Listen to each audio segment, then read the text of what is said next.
श्री स्वामी समर्थ. नमस्कार मित्रांनो, आज आपण पाहणार आहोत फेब्रुवारी 2026 साठी मिथुन राशीचे राशी भविष्य.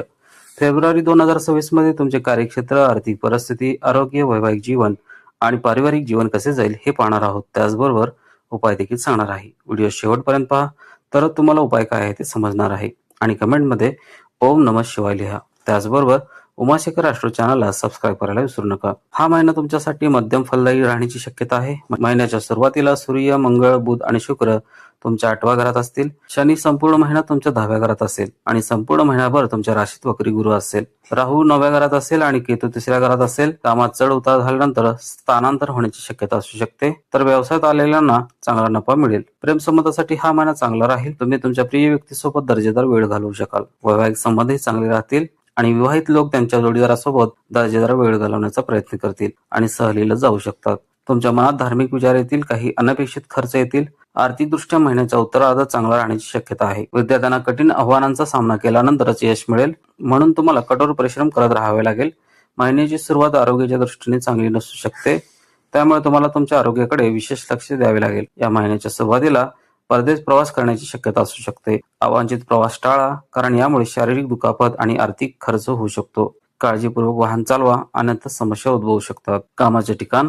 फेब्रुवारी मासिक राशीफल 2026 नुसार करिअरच्या दृष्टिकोनातून हा महिना चांगला राहण्याची शक्यता आहे. शनी संपूर्ण महिन्यात 10व्या घरात राहील, जो तुम्हाला कठोर परिश्रम करण्यास प्रेरित करेल. 10व्या घराचा स्वामी गुरु महिनाभर तुमच्या पहिल्या घरात वक्री गतीत असेल, ज्यामुळे तुमच्या बुद्धीला कठोर परिश्रम करण्यास प्रोत्साहन मिळेल. तुम्ही जितके जास्त काम कराल तितके तुमच्या कामात यश मिळेल.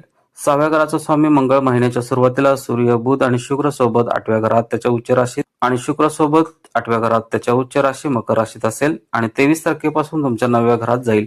तुम्ही जितके जास्त परिश्रम कराल तितके तुम्हाला तुमच्या नोकरीत यशस्वी व्हाल. चांगले स्थानांतरण होण्याची शक्यता देखील असू शकते. या महिन्यात व्यावसायिकांना प्रवासाचा फायदा होईल. महिन्याच्या सुरुवातीला तुम्हाला काही सकारात्मक व्यवसाय बातम्या मिळतील, ज्यामुळे तुमचा व्यवसायावरील विश्वास वाढेल आणि जोखीम घेण्याची तयारी निर्माण होईल, ज्यामुळे तुम्हाला शेवटी नफा मिळेल आणि तुमच्या व्यवसायाला एक नवीन दिशा मिळेल.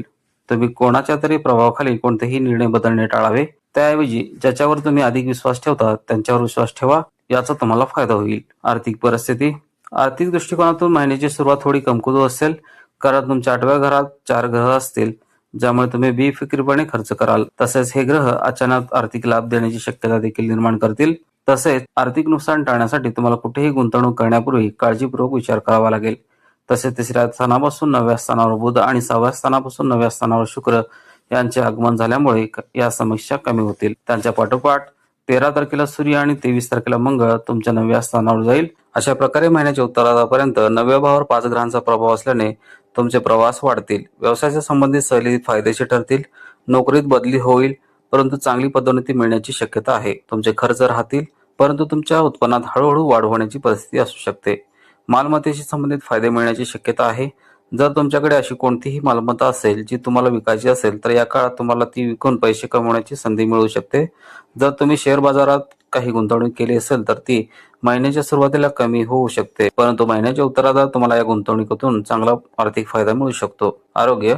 हा महिना आरोग्याच्या दृष्टिकोनातून थोडा कमकुवत असण्याची शक्यता आहे, कारण तुमच्या राशीचा अधिपती बुध ग्रह महिन्याच्या सुरुवातीला शुक्र, सूर्य आणि मंगळासह स्थिर स्थितीत 8व्या घरात असेल.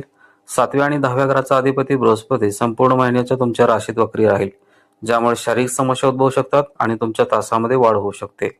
6व्या घराचा अधिपती मंगळ महिन्याच्या सुरुवातीला 8व्या घरात उच्चस्थानी राहील, ज्यामुळे रक्ताशी संबंधित समस्या, अपघात आणि अशा इतर परिस्थिती उद्भवू शकतात, म्हणून तुम्हाला या गोष्टीबद्दल सावधगिरी बाळगावी लागेल. महिन्याच्या उत्तरार्धात रवी, मंगळ, बुध आणि शुक्र तुमच्या 9व्या घरात राहू सोबत असतील. वक्री गुरुच्या प्रभावाखाली परिणामी तुमच्या वडिलांच्या आरोग्याच्या समस्या बिघडू शकतात आणि त्यांच्या आरोग्याच्या समस्यामुळे तुम्हाला मानसिक चिंता देखील जाणवू शकते. त्यांची काळजी घ्या आणि स्वतःचे आरोग्य राखा. सांधेदुखी, पोटाच्या समस्या आणि रक्ताशी संबंधित समस्या तुम्हाला त्रास देऊ शकतात. त्वचेची ॲलर्जी देखील शक्य आहेत. या गोष्टीबद्दल सावधगिरी बाळगा. प्रेम आणि विवाह.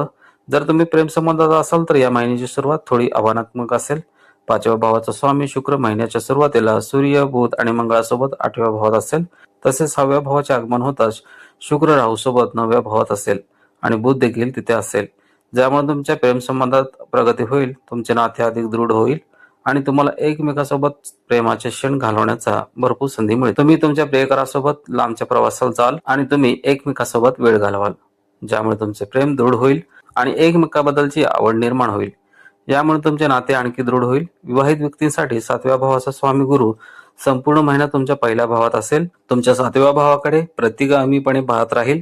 यामुळे चांगले वैवाहिक संबंध सुनिश्चित होतील. कधी कधी अहंकाराचे संघर्ष होऊ शकतात, परंतु तुमचे नाते चांगले चालत राहील. तसेच 8व्या घरात ग्रहांची जुळवाजुळव सूचित करते की तुम्हाला तुमच्या सासरच्या लोकांशी प्रेमळ संभाषणे आणि कधी कधी वाद होऊ शकतात. म्हणून तुमच्या नातेसंबंधाकडे लक्ष द्या. तुम्ही तुमच्या जोडीदाराच्या आरोग्याकडे देखील लक्ष दिले पाहिजे. कौटुंबिक जीवन, हा महिना तुमच्या कुटुंबासाठी मध्यम असण्याची शक्यता आहे. महिन्याच्या सुरुवातीला 4 ग्रह मंगळ, सूर्य, बुध आणि शुक्र हे तुमच्या 2ऱ्या भावावर दृष्टी ठेवतील. तर शनी संपूर्ण महिनाभर तुमच्या 4थ्या भावावर दृष्टी ठेवेल. 23 तारखेपासून मंगळ देखील 9व्या भावात जाईल. 4थ्या भावाचा स्वामी बुध महिन्याच्या सुरुवातीला सूर्य, मंगळ आणि शुक्र यांच्यासोबत 8व्या भावात असेल आणि 3ऱ्या भावापासून तुमच्या 9व्या भावात असेल. यामुळे तुम्हाला काही राजयोगासारखे परिणाम मिळतील. तुमच्या कुटुंबाची आर्थिक परिस्थिती सुधारेल आणि कुटुंबात परस्पर सुसंवाद सुधारेल. काही बाबीवर मतभेद असू शकतात, ज्या तुम्ही एकत्र सोडवण्यासाठी प्रयत्न कराल आणि यामुळे कौटुंबिक सुसंवाद सुधारेल. कुटुंबातील सदस्य प्रेमाने भरलेले असतील, परंतु सूर्य आणि मंगळाच्या प्रभावामुळे कधीकधी काही समस्या आणि तणाव निर्माण होऊ शकतात. असे असूनही बुध आणि शुक्र ग्रहांच्या प्रभावामुळे परस्पर प्रेम वाढेल. तुमच्या राशीत गुरु वक्री असल्याने तुम्हाला अधिक संतुलित दृष्टिकोन स्वीकारावा लागेल. महिन्याच्या सुरुवातीला भावंडाशी संबंधित बिघडू शकतात, परंतु 13 तारखेपासून सूर्याचा 9व्या घरात प्रवेश त्या नात्यांचे पुनरुज्जीवन करेल आणि तुमचे आणि तुमच्या भावंडाचे चांगले नाते निर्माण होईल, जे सौहार्दपूर्ण आणि प्रेमळ असेल. गरज पडल्यास तुम्ही एकमेकांना पाठिंबा देखील द्याल. तुम्ही त्यांच्यासोबत बाहेर फिरायला देखील जाऊ शकता.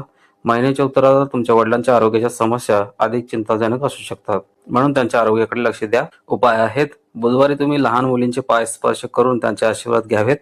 गायीची मनापासून सेवा करावी. शुक्रवारी महिला पुजारीला सौंदर्य उत्पादने भेट द्यावी. शनिवारी काळे तीळ दान करावे. व्हिडिओ आवडल्यास व्हिडिओला नक्की लाईक करा, शेअर करा आणि उमाशेखर राष्ट्र चॅनलला सबस्क्राईब करायला विसरू नका आणि कमेंटमध्ये ओम नमः शिवाय लिहा. पुन्हा भेटू असाच एका आध्यात्मिक आणि प्रेरणादायी माहितीच्या व्हिडिओसह. जय हिंद, जय महाराष्ट्र.